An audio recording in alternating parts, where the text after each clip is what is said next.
Surds are numbers left in square root form, such as square root of 2 or cube root form, which give exact values, but if we put them in the decimal form, they would go on forever.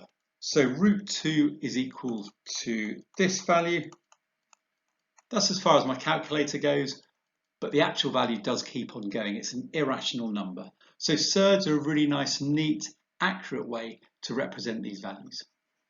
If we have a square root which can easily simplify to an integer, like square root of 4 just goes to 2, we don't call that surd. There's different things we need to be able to do with them, but we're going to focus on this law here because we need it for the main part of our task today. And it just says the square root of a number times the square root of another number is equal to the square root of those numbers multiplied together.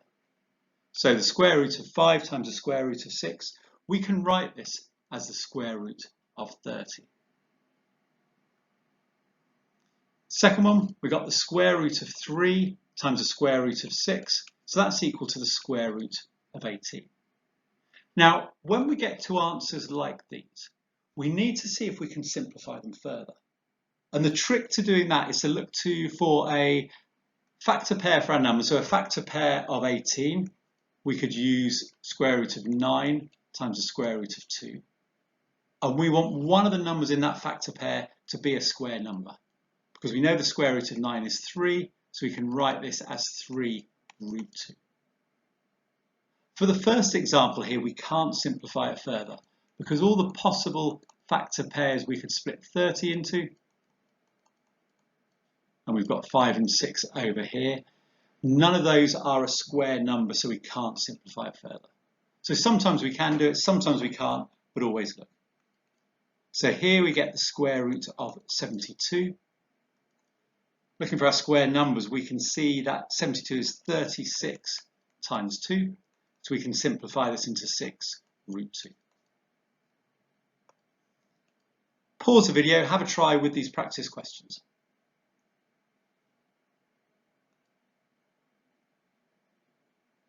So for the first one, you should have got the square root of 21, which can't be simplified.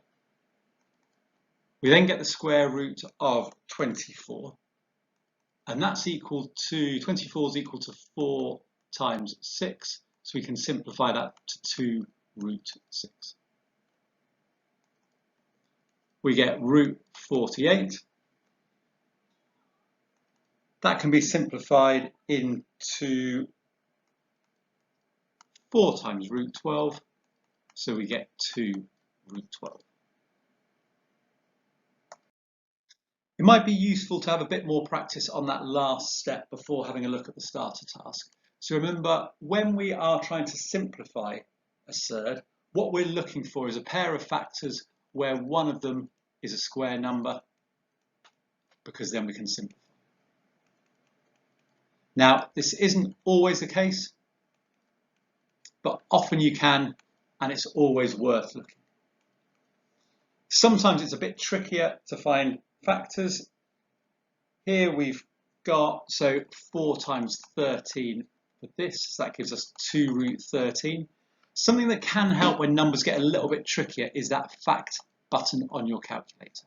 So the way to do it, say for 52, would be to type in 52, to press equals, so you have the number in the bottom right of your screen in the answer bit, and then press the fact button. So shift fact, and it will give you the prime factors of that, which can help with this step. A few examples for you to do here if you pause the video and give them a go.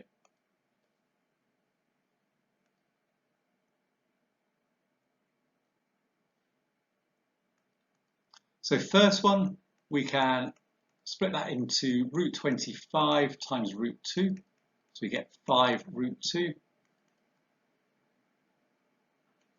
Root 4 times root 2, so we get 2 root 2.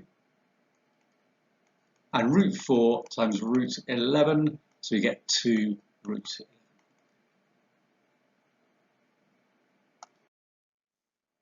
These are 2 examples from the starter task, and what you need to do for each box, find the pairs of numbers that are equal to each other and circle the one that's left over. So the first one here, we can see we've got 4 of our numbers just as surds, just as square root. So if we start with those, trying to pair them up. So we've got root 12. So we could see that as root 4 times root 3. So 2 root 3. So let me number them as we go. It might make it a bit easier. So if that's 1, it matches up with this one here. Square root of 20. We've just seen that one. Square root of 4 times square root of 5 gives us 2 root 5.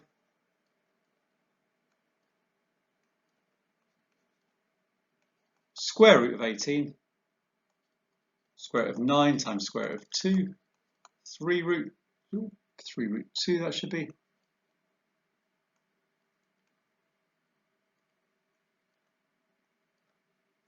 And the last one we've got here, square root of 8. I think you see most of these on the last slide. You see that's square root of 4 times the square root of 2, so 2 root 2. So this is the one we've got left over. The first couple of rows on the starter task are like this, and they are really useful practice for what we're going on to later. The second 2 rows look a bit more like the example G here, which has got some slightly trickier ones. Now we can see some of these are fractions where we've got a surd on the base. Often when you get that as an answer of a question or part of a question, it's really useful to turn it into a fraction where we just have a whole number, an integer on the base. So we'll look a bit more about how to do that now. So let's take this first question here. We've got 1 over root 2. Now, with fractions, we know if we multiply the top and the bottom by the same thing, we'll get an equivalent fraction. Here, if we multiply top and bottom by root 2, it's really useful because what that gives us on the base is just 2, we get an integer, and root 2 on the top. So it matches with this one here. Let's try this one next. So we've got 2 over root 3. So if we multiply top and bottom by root 3, so if you multiply square root of 3 by square root of 3, we're going to get 3. Multiply the top by that, and we'll get 2 root 3. All over 3, which is written here like this. Let's try this one, which has a surd on the base.